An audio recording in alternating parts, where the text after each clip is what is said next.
থাবা। থাবা বলতে আপনারা কি বোঝেন? বাঘের থাবা, সিংহর থাবা, কিংবা কোনো হিংস্র জানোয়ারের থাবা। কিন্তু এই থাবাটা পুরোটাই আলাদা। এটা হলো একটা ভয়ঙ্কর থাবা। যেই ঘটনাটা শোনার পরে আপনারা সবাই শিউরে উঠবেন। তো বেশি দেরি করব না, তার আগে আপনাদের বলে দিই এই ঘটনাটা দুটো ভাগে ভাগ করা হয়েছে। এটা প্রথম পার্ট, দ্বিতীয় পার্টে দেখানো হবে পরের ঘটনাটা। তো আপনারা সবাই মন দিয়ে দেখবেন। তো স্টার্ট করছি। গৌরীপুর মোড়ে বাস থেকে নেমে আমি ভীষণ অবাক ও হতভম্ব হয়ে পড়লাম। দেখি সকল দোকানপাট বন্ধ হয়ে গেছে, তার উপরে জনমানের কোনো চিহ্ন মাত্র নেই। হাতের ঘড়ির দিকে তাকিয়ে আমি চমকে উঠলাম।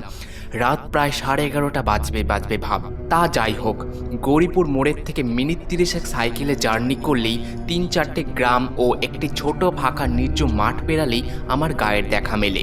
গৌরীপুর মোড়ের থেকে ডান হাতে যে রাস্তাটা আছে সেই রাস্তাটায় হনহনিয়ে ঢুকে পড়লাম আমি। ইট বিছানো ওই রাস্তাটার পথ সীতাগঞ্জা। এর সামনেই দুটো শাখায় ভাগ হয়ে গেছে, আর তাই একটা ছুটে গেছে আমার গায়ের দিকে। ডান দিকে রাস্তাটা ধরে কিছুটা হাঁটার পরে বাঁ পাশে একটা ছোট্ট বাড়ির বন্ধ দরজার সামনে দাঁড়িয়ে পড়লাম। লোহার টিন বাঁধানো সেই দরজা। দরজার ওপরে দেওয়ালে বাংলায় মোটা মোটা অক্ষরে লেখা রয়েছে, সাইকেল জমা রাখা হয়। এটা বুড়ো পরেশ সেনের বাড়ি। যারা কাজকর্ম, লেখাপড়া ইত্যাদি তাগিদে গা ছেড়ে শহরের দিকে যায়, তারা প্রায় সকলেই এখানে তাদের সাইকেল ও মোটর সাইকেল জমা রেখে যায়। ভাড়া খুবই কম, সাইকেল প্রতি 5 টাকা ও মোটর সাইকেলে 10 টাকা।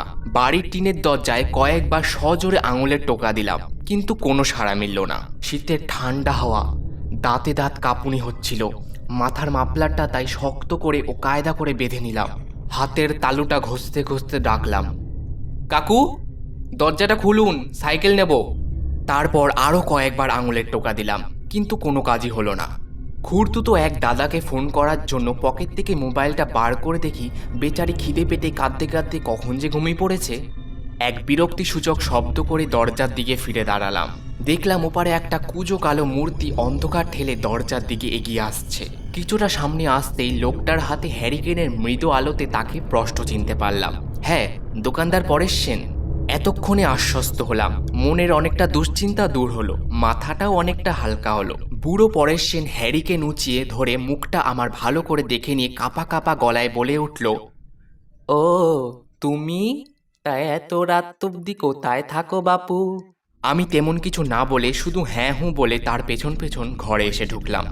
বুড়ো সারা শরীর কালো মোটা আরামদায়ক চাদরে ঢাকা, মাথায় মাংকি টুপি, পায়ে একজোড়া ছালোটা বুট ও তার চোখে সেই চেনা মোটা ফ্রেমের চশমা। কয়েক সেকেন্ড বাদে টর্চ হাতে দরজার বাইরে বেরিয়ে এসে সাইকেলে চড়ে বসলাম, আর তৎক্ষণাৎ বাড়ির মোটা লোহার দরজাটা শব্দে বন্ধ হয়ে গেল। ঠান্ডায় কাঁপতে কাঁপতে আমি সাইকেল চালাতে থাকলাম। ইতিমধ্যে হাতে দস্তানাগুলো গুলিয়ে নিয়েছি।